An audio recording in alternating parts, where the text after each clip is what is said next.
আসসালামু আলাইকুম। আজকে তেলের পিঠাটা শেয়ার করব। আর এই পিঠাটা আমি গুড় দিয়ে করেছি, খেজুরের গুড় দিয়ে আর শুকনো চালের গুঁড়া দিয়ে আর কি করেছি। আমাদের অনেক পরিবারই আছে যাদের বাড়ি থেকে আর কি শুকনো চালের গুঁড়ি মা পাঠিয়ে দেয়। তো অনেক সময় দেখা যায় যে পিঠা বানাতে গেলে হয় না, তেলের ভিতর ছড়িয়ে যায়। তো কিছু টিপস ফলো করে এভাবে যদি বানান তাহলে কিন্তু খুব সুন্দরভাবে নরম তুলতুলে এই মজার তেলের পিঠাটা বানাতে পারবেন। এত মজার হয়েছে যা বলার মতন। আর খেজুরের গুড়ের একটা সুন্দর গন্ধে পুরো ঘরটা আর কি ভরে গেছে। শীত মানেই তো আসলে পিঠা। আর পিঠার ভিতরটা নিশ্চয় দেখেই বুঝতে পারতেছেন। আচ্ছা যাই হোক, কথা না বলি কাজ শুরু করি। একটা বলের ভিতরে শুকনা চালের গুঁড়া আমি নিয়েছি 1 বাটি। আর সেই বাটিটা দিয়ে মেপে 1 বাটি নিয়েছি ময়দা। মানে দুইটার পরিমাণই সমান রেখেছি। তারপরে পরিমাণ মতো লবণ দিয়ে নিচ্ছি। শুকনো উপাদানগুলো হাত দিয়ে একটু ভালো করে মিক্স করে নিলাম।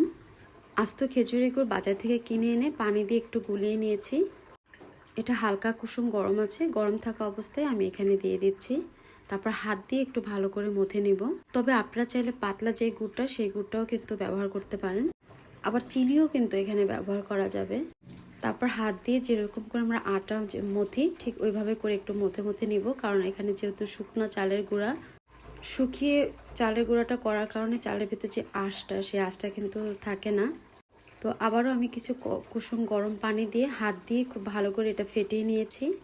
এটা একটু ধৈর্য ধরে মানে 2-3 মিনিটের মতো করে একটু ফেটিয়ে নিতে হবে। আর অল্প অল্প করে কুসুম গরম পানিটা এখানে অ্যাড করে দিতে হবে। তারপর আমি একটা হ্যান্ড উইক্সের সাহায্যেও এটা ফেটিয়ে নিয়েছি। তারপর এটা ঢাকনা দিয়ে ঢেকে রেখে দেবো 10-20 মিনিটের মতন আর কি রেখে দেবো। এখানে কিন্তু আমি কোনো রকম বেকিং পাউডার দিইনি। বেকিং পাউডার ছাড়াই এটা অনেক বেশি ফুলকো হবে। ঢাকনাটা তুলেও আমি আবারও 2-1 মিনিটের মতন আর কি এভাবে ফেটিয়ে নিয়েছি। আর চুলার উপরে কিন্তু আমি তেল গরমটা বসিয়ে দিয়েছি। আর আমার ব্যাটারটা দেখে আপনারা বুঝতে পারতেছেন এর ঘনত্বটা কীরকম হবে। আর রেসিপি ভালো লাগলে রিকোয়েস্ট থাকলো আমার চ্যানেলটি সাবস্ক্রাইব করার। তেলটা যখন গরম হয়ে এসেছে তখন আমি এর ভিতরে 1 চামচ ব্যাটার দিয়ে দিব। আর আরেকটা টিপস এখানে শেয়ার করি। তেলটা যখন অনেক বেশি হাই হয়ে যাবে তখন আবার নতুন করে যখন ব্যাটারটা দিতে যাবেন তখন কিন্তু চুলার আঁচটা একদম কমিয়ে তারপর ব্যাটার দিয়ে চুলার আঁচটা আবারও একটুখানি বাড়িয়ে দিলে পিঠাগুলো খুব সুন্দর করে ফুলে যাবে।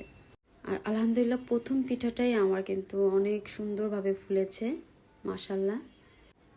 আর এটা আমি স্কিপ করিনি, আপনাদের সাথে শেয়ার করলাম। একটু তেলের ভিতরে আর কি খুন্তি দিয়ে ঘুরিয়ে ঘুরিয়ে দিলাম, এপিট ওপিট করে একটু লালচে কালার করে নিয়ে আসলাম। তো ব্যাস ঠিক এভাবে করেই সবগুলা পিঠা আমি বানিয়ে নিয়েছি। কেমন লেগেছে অবশ্যই কিন্তু কমেন্ট সেকশনে জানাবেন। তো আজ এ পর্যন্তই, আল্লাহ হাফেজ।